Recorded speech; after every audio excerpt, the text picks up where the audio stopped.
I've spent the last 20 years of my life immersed in money, first through economics degree, then as an investment banker and as a corporate finance lawyer. And it has allowed me to break my bad investing habits, and I'm going to share here with you the most common 9 bad investing habits that hold people back. Saving money is a waste of time.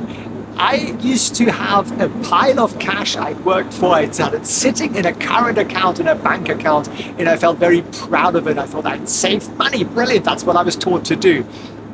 But it's a huge mistake. Why? Well, I've just come back from London, a city I used to live in 20 years ago, and I went through the property prices. Guess what? They've gone up like 10 times, 20 times in some cases.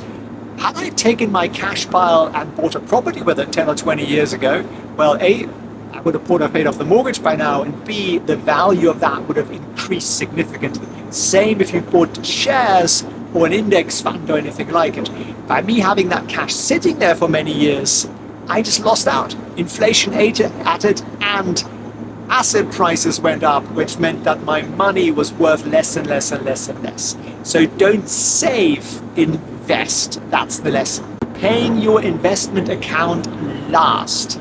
Now, it's a little ironic. I'm sitting on a private jet and I'm flying to Hong Kong and I'm telling you, you should start putting some money aside, right? But it wasn't always like this. I used to fly economy. I used to earn 30K a year, and I'm doing this because I like flying with my pets and I like my fuzzy creatures so much that I don't want to put them in the hole. So I'm very lucky I can do that for them. But coming back to paying your investment account first, you want to take the first 10, ideally 30% of your post-tax income, and you want to transfer that into an investment account, ideally in the different banks, so you can't mix it, you can't spend it.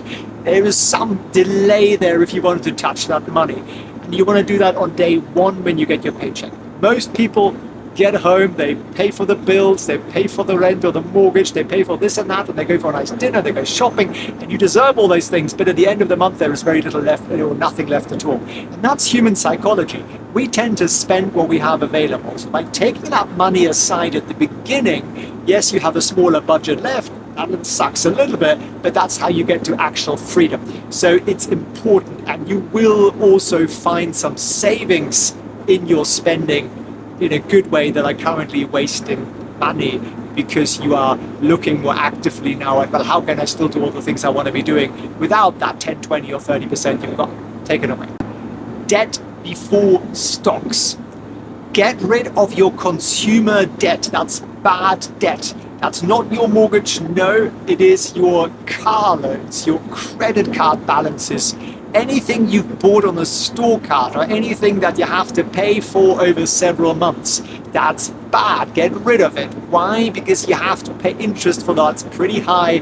Credit card balances cost something like 22% on average. So don't do that. Pay that off. Then once you've done that, go and start investing. Have an emergency fund. It's very important to have some amount of cash, and I know I said cash isn't good, but you want and you need some emergency money.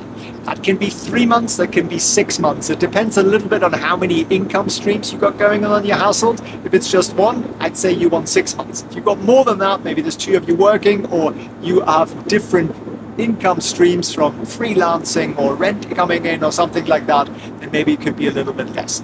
But you want to have that in place. Why? Because the market, once you invest, will inevitably at one point crash, at least 30% down, and you will freak out and you will sell at the bottom of the market like most retail investors, because you can't afford to lose that money. Whereas if you have the emergency fund, you can say, well, I'd be able to sit this out. Let's wait 6 months and see if the market recovers. Stop being a sucker to brands. Brands fill you through advertising and TV shows and everything else with a desire to have some branded item to keep up with the Joneses, buy the latest handbag or the latest watch. I don't actually own a watch. And all that does is it saps you of your potential wealth. I see young guys out there who are earning 100K and they're buying a $20,000 watch. I'm like, What? Now, unless that's a watch that's going to appreciate in value and it's an investment, it usually isn't. You're just trying to flex something so you impress your friends. You're not impressing your friends. You're sabotaging your own financial freedom. So what's my shopping rule? As I'm sitting in this, I get the irony of it. I like to spend money on services because I really enjoy certain comforts. I don't buy really anything branded. I never buy anything because it has a label on it. I used to do that. I was insecure. I'm no longer insecure, so I don't buy it. I like stuff, I buy it. Okay.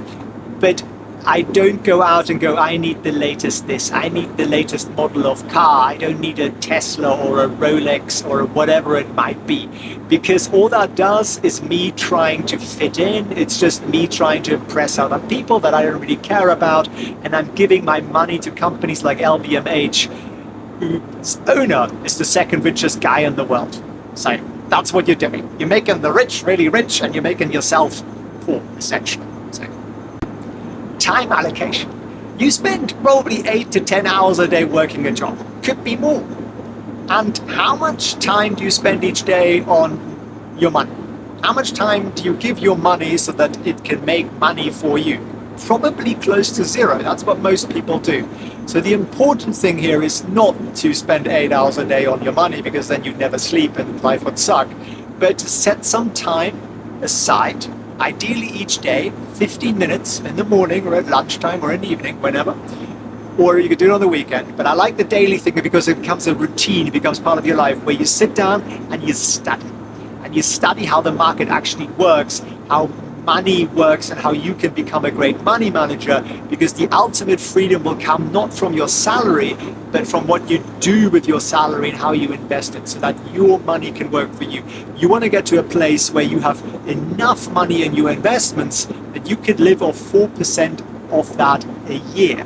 So what you're going to do is look at your annual expenses and multiply them by 25. That's your freedom number. Write that down. Goal setting. And I'm not going to say to you, if you set a goal, the universe will magically make that happen, or that there's some truth to that. Why do you need a goal? Okay, I'm sitting in a plane here. The guy behind that door, he's got a flight plan, right? It's popping up on the screen there behind me too. And that tells him where he's going. So he knows where he's flying. We're going to get there. If you didn't have that, we'd just be going around in circles and be enjoying the nice view, which is actually glorious, but that's not the point. The same is true for you in your life. If you don't know where you want to get to, you're not going to get there. So write down today what you actually want out of life, what you enjoy doing, and that freedom number that you need in your investment account. And if you find it hard to write down what you enjoy, here's a little trick. Write down what you hate. Once you've written down what you hate, in the column next to it, write the opposite. There you go. That's what you want in life. Taxes. Everybody has to pay some taxes, but the smart people invest in some tax advice so that they pay less legally. Why does it make such a big difference? Okay, say you earn $200,000. Example. Could be more, could be less for you. And say you pay 40% tax. How much is your tax after tax income?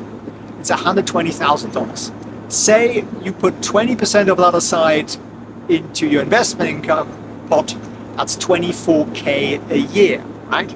Now look at me, I chose to live in a tax jurisdiction where I pay 15% tax, clever me, but you can do the same strategies even if you live in the US or the UK or anywhere else in the world. We get to that. So I have post-tax in that situation, still the 200K income, then I have 170,000 post-tax. So I'm able to put a larger percentage actually of that into an investment account just because I got more money left, right? So say I put 30% down. That means I'm putting $51,000 a year into a savings account. That's much better, right? What's the difference? Okay, with your strategy, your 40% tax, 25 years of investments, 8% return, you have 1.8 million. Me, with my slightly higher amount because of the lower tax, 25 years investments, still the same 8% return, I have 3.9 million. Life isn't fair, is it? I have more than double. I did the same amount of work, didn't earn any extra money, and I have more than double your money. So if you are living in the US, for example, you need to have a Roth IRA. You need to know how to use it. Peter Thiel, you know that venture capital guy, PayPal guy, he's got $1.2 billion in a Roth IRA. He's not paying a lot of tax on that, i.e. he's paying no tax on that. If you live in the UK, there are ISAs, you need to max them out. If you have an employer and they match your 401k contributions, again, you need to max that stuff out. It all saves you tax. Waiting too long to invest. Most people go through life and go, well, I'm not investing right now because I'm going to get a pay rise next year, or will have paid off the car or the house, or I will have funded my children's college fund or whatever it might be, and you're delaying it because you think, well, I'm going to get more money later. The problem with that is that the way compounding works, this hurts you tremendously. So you need to start investing now, even if it's $50 a month, $50 a week, whatever amount you can, start with it. Because the trouble kicks in when incomes go up, our expectations go up with it, and typically our spending goes up. I mean, look at me, right? So your spending typically fills the void that you created through the higher salary. So set aside that percentage number and then try to figure out how to get it up. But don't wait. It could be $100 a month, as I say. Just start with that. Pop it into an account. Get a simple savings account that automatically invests that for you. Just pop it into an ETF or something like that. It'll get you into the mindset, into the mood to actually participate in this. And the earlier you start, the benefits are absolutely tremendous. If you enjoyed this video, I made another video for you, which is step 2 to this. So now we've kind of agreed on, okay, we need to do some things to actually invest. How do we actually invest? How do we pick great stocks? How do successful fund managers and money managers go and look at companies? They've broken this down for you step by step, including downloads and everything. It's completely free. All you're going to do is click here or maybe even there and get some popcorn and enjoy. Thank you very much for watching. Thanks for tuning in.